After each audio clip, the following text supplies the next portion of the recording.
What's up, fuckers? Welcome to a Guild Wars 2 2022 retrospective video. So a few things to get out of the way before we properly go into this. This is a series that I used to do every year for Destiny 2. I actually still might do it this year. Hell if I know. We still got a day left in the year, so who fucking knows? Yeah, I stopped it in 2020 because the Beyond Light expansion completely killed any sense of passion that I had with that game. Only for me to come back a few months later because they removed the feature that I fucking hated in that expansion, which was sunsetting. But anyway, that's besides the point. Haven't done it since then. And I figured, you know what? This year was very eventful for Guild Wars 2, and I'm seeing other people do these kind of videos, so I'm like, fuck it, I'm going to bring this shit back. I'm going to do it. So basically how this series I said is twice. Okay, how the series is that how you do it? You do like okay, anyway. It's I go over like every month. Not every month, but like the eventful months. It's sort of like I have like a notepad which is right in front of me, and I just have all the different events and shit and kind of talk about them in like a podcast sort of sorry, my friend just texted me. Sort of style thing. Sort of style. Oh fuck, I want to cough. So also, I'm also coming down. I'm coming up with COVID. I don't know, not coming down and coming up. I don't know what's the proper term. I'm getting over it, okay? I've had it for a little over a week, and it's way better now, but you might hear some congestion in my nose and shit like that, so you're just going to have to deal with it, okay? So let's go ahead and finally do this. I don't think there's anything else that I really want to get out of the way here. This is very much a second monitor kind of video. There's not going to be any sort of eventful gameplay in the back or any, like, crazy shit going on the screen, so just chill out, get I don't fucking know, do what you want. January is of course how the year started. How else would the year start? Around this time I declared that this year I was going to be a Guild Wars 2 channel, and I would say that I very much succeeded on that. This had to be some of the most, if not the most, Guild Wars 2 content that I've ever put out in terms of a year. I've played this game since April of 2020, and out of all, the 3 years that I made content on this game, this had to be by far the most amount of content that I actually put out. If not, it was the last year, but I still think this year was probably the most. I think I very much succeeded on that. I did do a few things where I didn't, that wasn't Guild Wars 2 content, but that was very, very, very much few and far between. I was very much a Guild Wars 2 censored YouTuber this year, or YouTube channel rather. I fucking hate that name, YouTuber. I haven't really done too much the past little over a month because, quite honestly, I haven't really been playing it too much. Past doing my dailies and shit like that, I haven't really been doing too much on it. But yeah. So, January, like I said, we had that. And then we also, of course, this was a month and a half away from the End of Dragons release date. Would end up becoming that. However, during the entirety of January, we still had no fucking idea what the End of Dragons release date even was. We had no fucking clue. And it was a time of great worry within me and a bit of the other community because fuck, it's not announced by now, but it was just like, even like late January, I was like, dude, when the fuck are they going to do this shit? When are they going to announce this thing? Like, it's coming out in what would be like a month. Where the fuck is the release date at? Where is the marketing? This shit's basically about to come out. And not only was February a packed ass month, but not doing any marketing until the beginning of February was an unbelievable fumble of a golden ball by fucking ArenaNet. I'm still not happy with that to this day. ArenaNet's marketing job on End of Dragons was absolutely pitiful. It was horrible, and I feel like a lot more players could have gained to the game if this would have happened by then. And unfortunately, the Steam delay happened too. It came out in what ended up being August. So what would have helped the game massively during this time was a Steam release. Now, I will say, the Steam release that we did get ended up actually being really good because there was a lot of different leveling changes. But I still think that the Steam release would have been perfect with End of Dragons launch, as that's when everyone was coming into the game, right? That's when everyone was coming back to it. So to me, that was definitely the best time to do it, and they just didn't do it. They waited until they were able to actually change some of the leveling stuff, which personally for me, I thought the leveling in Guild Wars 2 was great, and I leveled first in like April of 2020. Obviously, way past the game's release date. It was like over 7 years after, almost 8 at that point. And so it was good. I liked it. I didn't really see too much of a change. The need for a change, rather. But yeah, January. Holy fuck, this was a nervous ass time. Bit of other things. I was playing some World versus World at the time. This is when I was really going heavy on it. I did some live streams during this time. This is when I was live streaming a lot. By a lot, I mean probably maybe like 10 times. I probably did maybe like 10 live streams this whole month. But that is way more than I usually do. I usually just kind of live stream like a few times a year, and that's it. But yeah, I was really, really prepping, doing World vs. World. I even met Grouch on a World vs. World reset, which was awesome. And it was great. Yeah, I thought it was a lot of fun. February.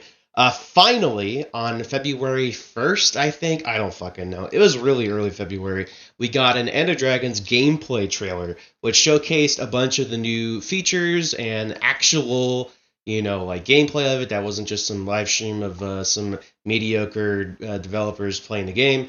By mediocre, I mean their skill level, okay? A lot of the developers that were playing it kind of sucked ass, I ain't gonna lie. But the trailer was really good. There was really good music. The voice acting was great. The trailer was just very well put together, and the release date was set for February 28th. Holy shit, this is absolutely awful timing, I said. I was like, this is literally, I think the only day you could have done that was worse than this was 3 days prior, which was the same day that Elden Ring came out. And if you think that these two games don't share players, you would be dead fucking wrong. Both of these are fantasy games.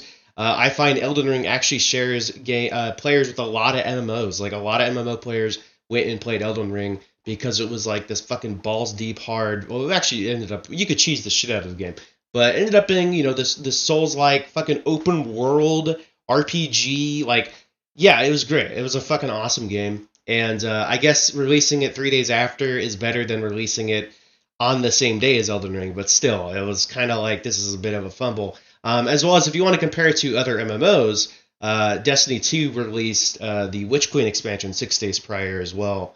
Although that expansion, let's be real, the post-campaign content kind of sucked, so it's not like it really matters.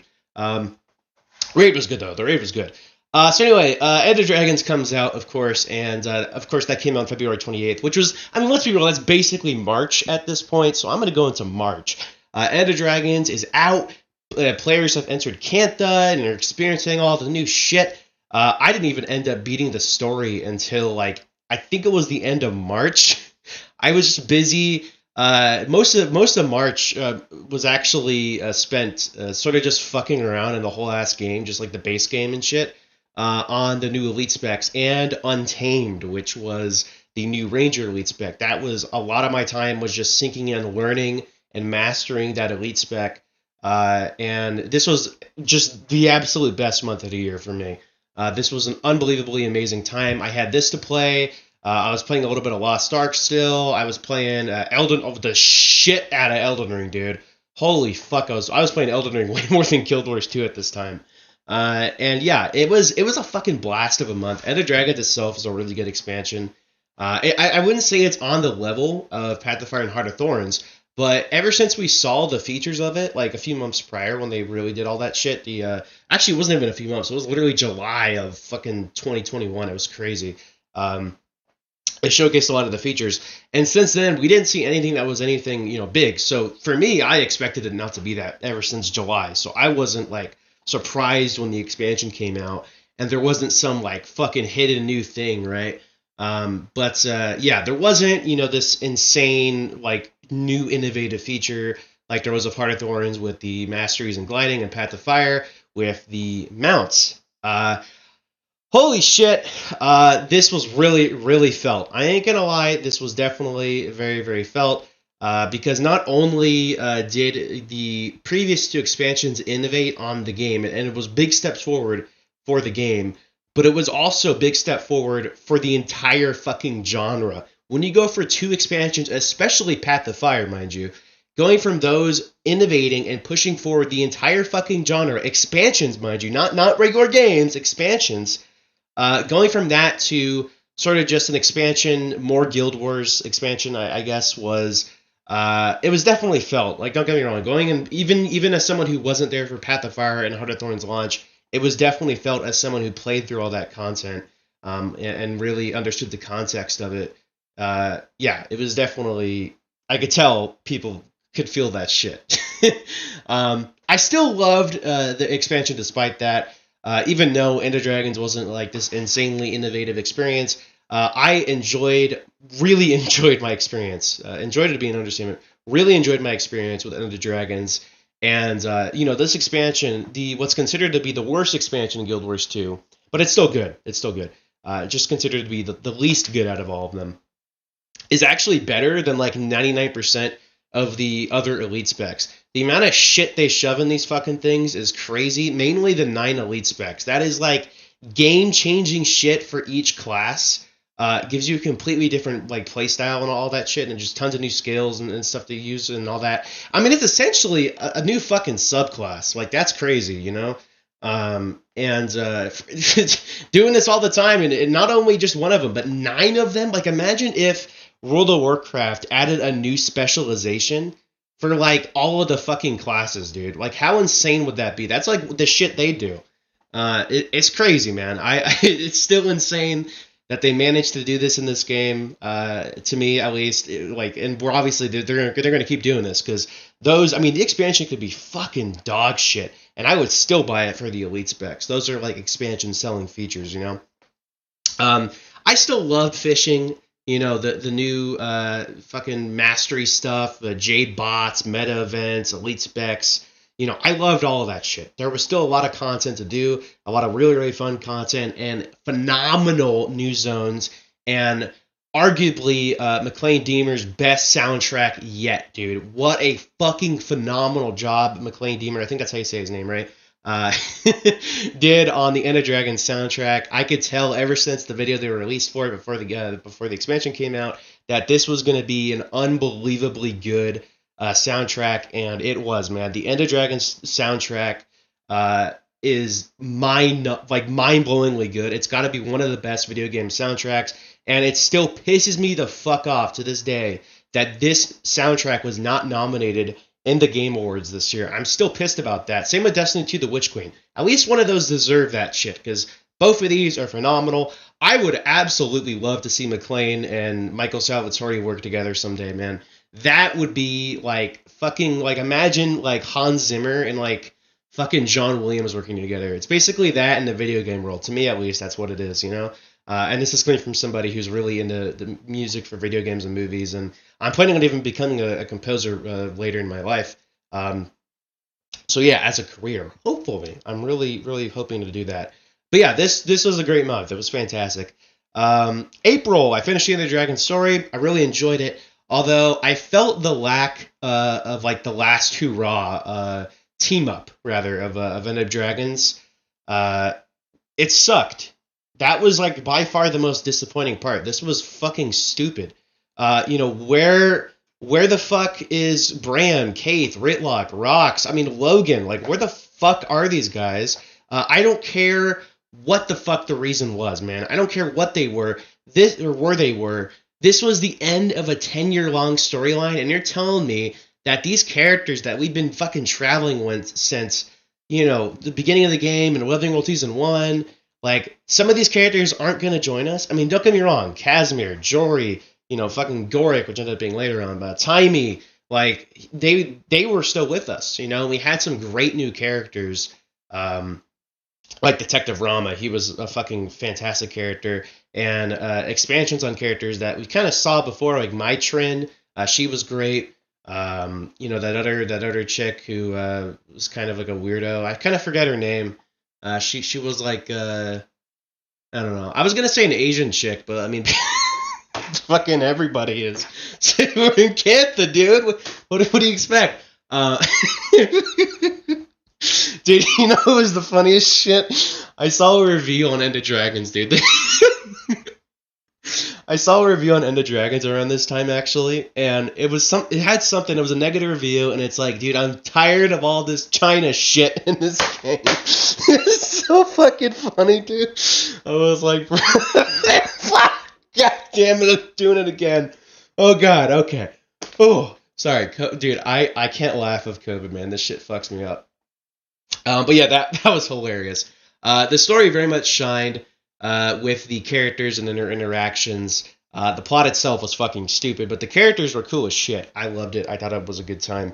And the ending of the story, I'm just going to say Casimir and Jory.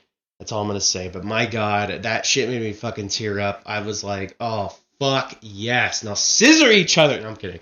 But yeah, going into June, this was when shit started to hit the fan. I'm sorry, May. This was when things started to... Actually, no. One more thing in April. One more thing. Fuck, I forgot. Living Royalties and One returned on April 19th. Whip the fucking dude. Garbage-ass chapter. May 24th, another garbage-ass chapter came out, which was the Sky Pirates chapter, the second one. However, this one was a little more content-packed this time, as it included the first ever legendary variant for the Aurene legendary. Holy shit, was this a fucking disaster. Holy crap. I remember making a video on this. What a fucking disaster. One of the steps of it, you had to do a meta event, and I think it was the Cursed Shore. And in order to get one of those events that it wanted you to do, it was like killing the... I'm about to say the Grand Wizard, but I don't think they would name something that in this game. I kind of forget what it was called. It was some sort of wizard, okay? The Grand Wizard. What the fuck am I thinking, dude? Why would they name something that in this game? Like, what the fuck? But yeah, and you had to fail that meta event in order for that boss to appear. You could probably already see the issue here, right? Unfortunately, the internet developers didn't see an issue there at all. They pushed it out, and they were like, "Oh, fuck it. They have to fail a meta event to do that boss?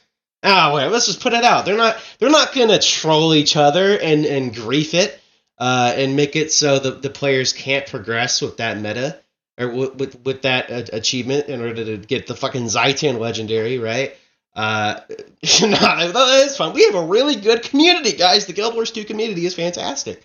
Well, unfortunately, they were dead fucking wrong. This was an absolute fucking disaster.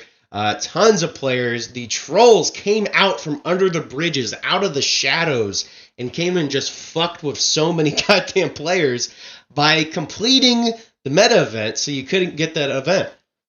Yes, completing the event was griefing. Like, what the fuck? And it was preventing progress for the people doing the Zaitan legendary. It's like, what the fuck was ArenaNet thinking on this one? Luckily, they didn't do this shit in the future. I don't even think they've actually changed this, but I doubt it's really that big of a deal now, considering all of the variants at this point have actually come out, besides, I believe, what is supposed to be the Suwon variant. That could have been, like, debunked, though. I have no idea. But yeah, all right. Moving into June. All right, guys. We're gonna start getting things back on track. All right, we have a balance patch coming out later this month. Really exciting. It's gonna be a big bouncing tits of a fucking balance patch, man. It's gonna be so sick. Really excited. This is gonna be great. This is gonna be awesome. The June 28th patch comes out, and holy shit, is it a fucking disaster again? Second month in a row. And another just cataclysm, man. Holy shit. This was awful. Absolutely awful. I made a whole ass video on this called Worst Patch Ever, which was obviously kind of just clickbait. But yeah, it was awful. It had many dumbass changes in it that I honestly don't really remember. All I know is there was a lot of stupid fucking changes. I kind of pushed that shit to the back of my brain, man. I ain't gonna lie. And it pissed off pretty much everybody. I don't remember seeing anyone defend ArenaNet on this. Basically, everyone was pissed off, and the vocal community, that is. I'm sure there's plenty of people who play the game that don't even give a flying fuck about going on Reddit or YouTube or whatever. They just play the game and jerk off and whatever. But yeah, there was also, to add even more fuel, and a lot of fucking fuel, mind you, to this just already fucking forest wildfire, a private Discord with the developers and the creator. Some content creators get leaked. Now, this alone was already a stupid fucking idea in the first place. To make a private Discord between developers and creators is unbelievably stupid. I don't know who the fuck did that, but, like, that was retarded. That was fucking stupid, okay? and I'm autistic, so I could say that.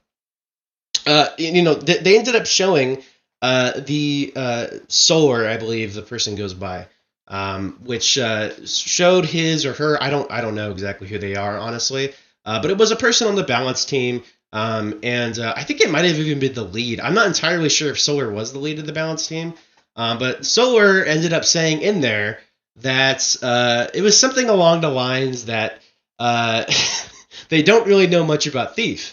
And everything with Thief and all that shit. They really don't know shit about Thief. And it's like, you work on the fucking balance team.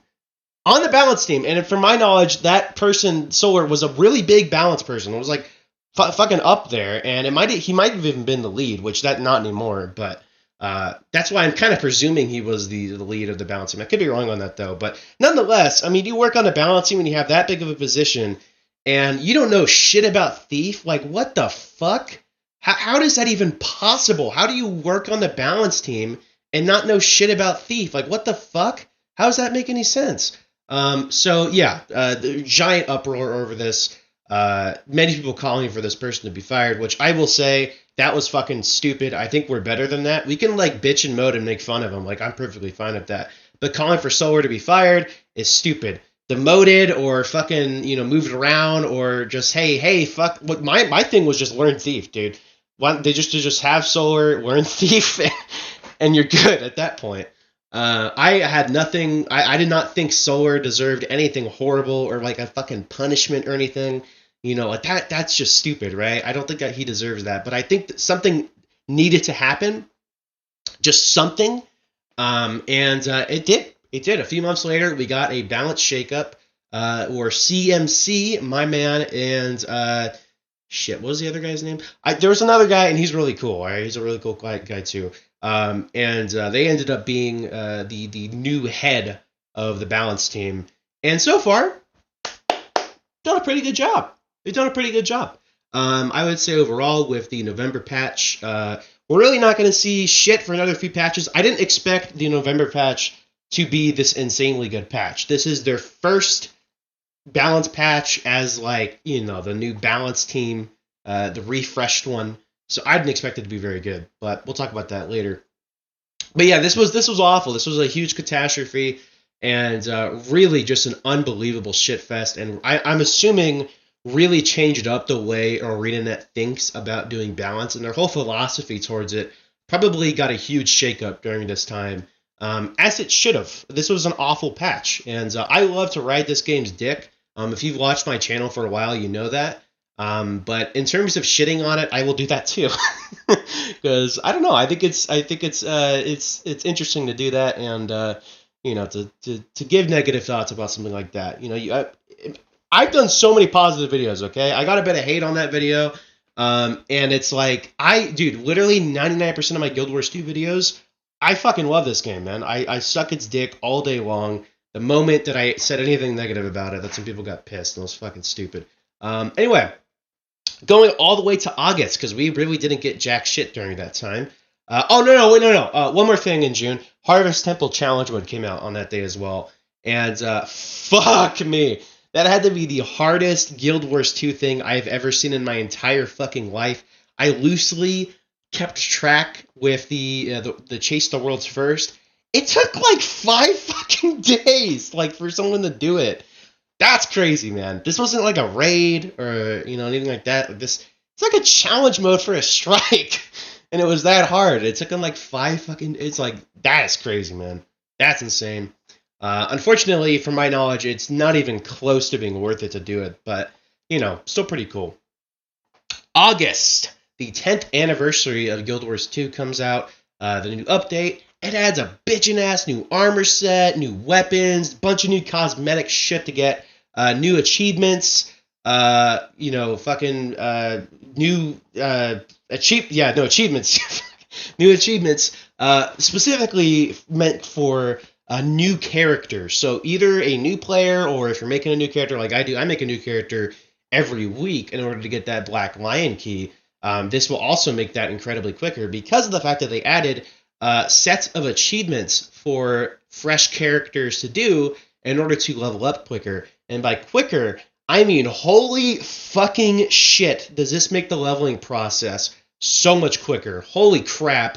Not only does this add more direction and, just overall, like, more of a feeling of, like, knowing what the fuck to do while leveling, not only does it do that, but it also, I mean, Jesus Christ, does it speed up leveling. In a game that already had batshit crazy leveling speed, it now is just completely off the fucking walls. You can get to 80 probably in like 30, if not less than that, hours. Like something like that, man. It's got to be something really, really low.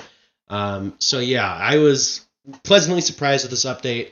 I think it was great. It incentivized players to go back and do a lot of the old content. And I thought it was a really, really solid update. Going all the way to November, we have a little bit left to go in this video, and then I'm going to wrap it up. The Battle for Lion's Arch came out. This was the conclusion to the Living World Season 1, which was rather lackluster, to be fully honest with you. And Battle for Lion's Arch was just far and away the best chapter throughout the entire thing. It introduced a brand new strike mission that I never have done. I've never done that one, but I heard it was good. I think most people haven't done it. They haven't done it. You didn't need to do it for the meta achievement, so I didn't even bother doing it. The Battle for Lion's Arch public instance, which was the sort of like an expanded version of the story mission, and they just it's ape shit, man. It's crazy. The public instance is fucking sweet. It's sort of like the Tower of Nightmares. They took something that was like a little different back in the day and turned it into like a proper public instance, similar to the reworked Twisted Marionette, or doing dragon response missions, that sort of shit. So yeah, it's pretty cool. Yeah, and then they added a new, the conclusion to the meta achievement for Living World Season 1 was the Lion's Pride key, which was a consumable, which was basically a lounge pass, an earnable lounge pass in the game directly through achievements and not through the gem store, earnable through there at least.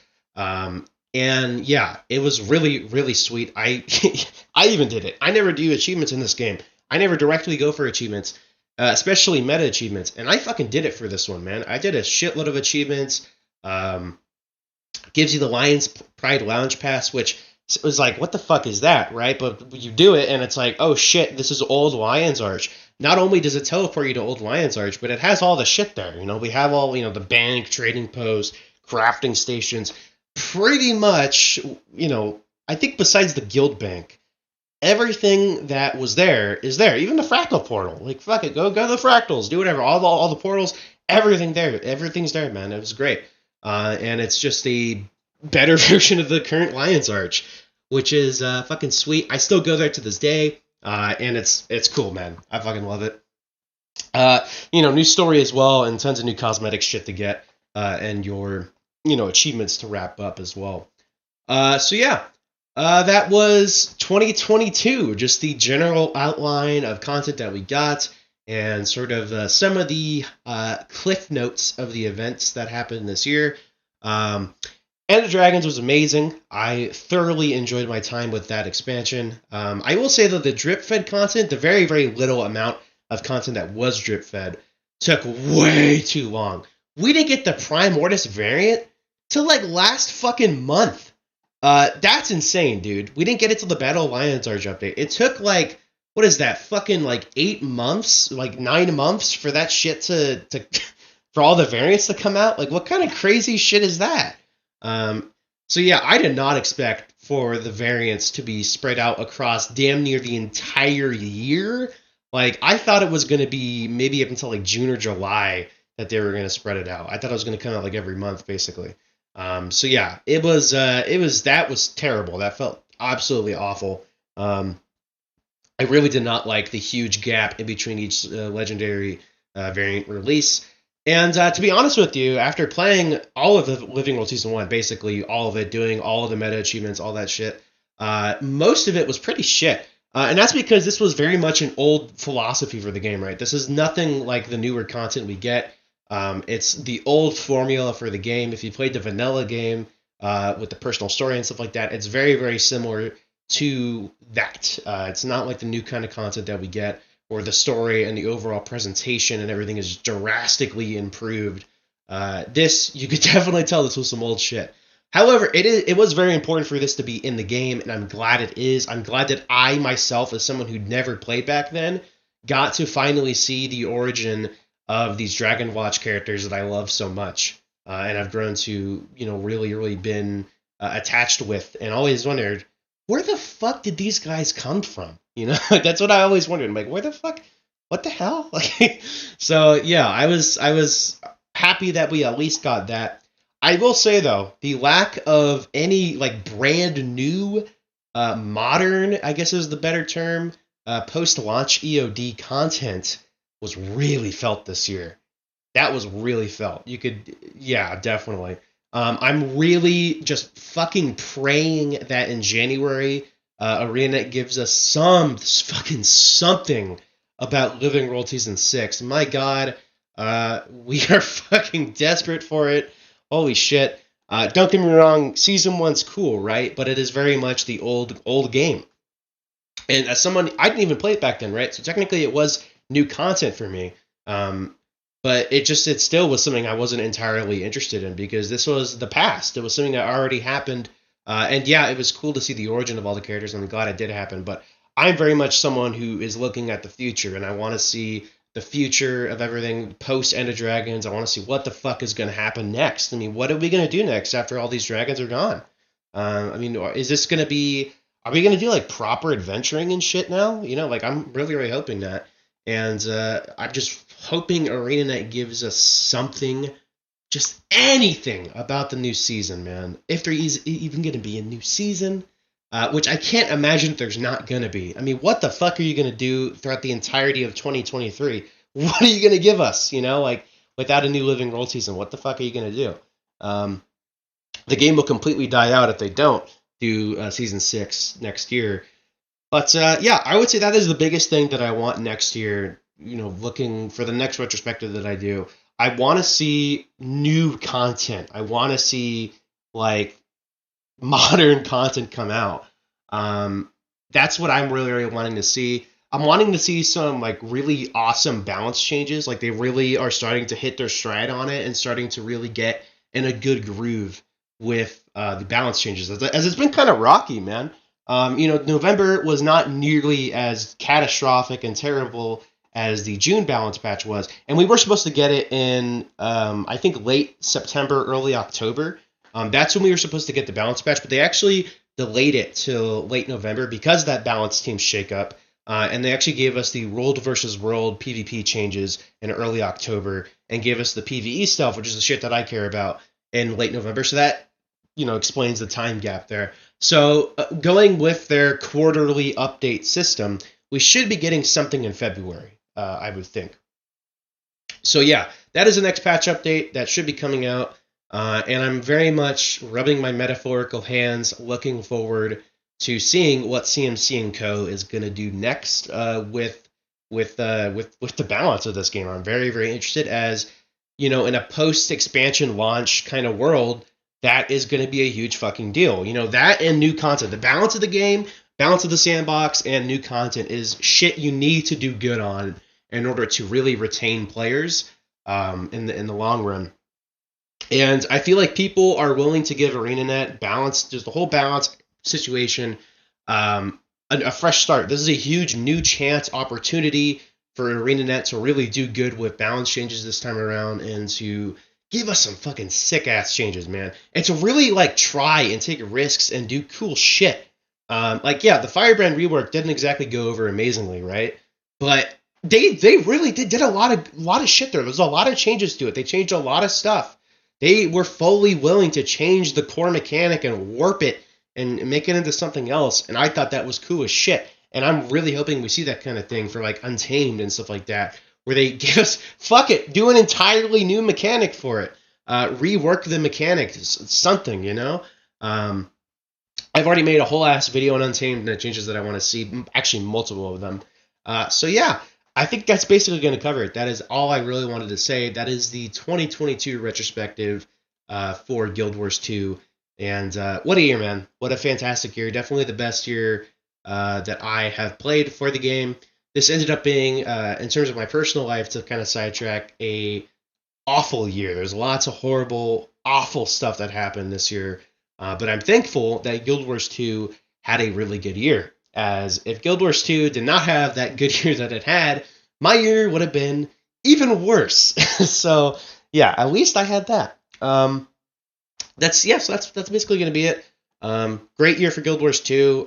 Very excited for the future of this game, and I think things are really, really looking up. If you were to look at the ending of last year and the years before that, I think you would have found a significantly more negative outlook on the game in terms of the community. Not me, but in the community, than you will find this year because of the amount of shakeups and the fact that we already know we're getting another expansion. They announced that basically right after EOD came out. So I think the outlook this year at the end here is good in terms of the entire community and fantastic for me. I'm very much looking forward to what ArenaNet does next, and I'm looking forward to buying more microtransactions. Anyway, yeah, that's it. Peace.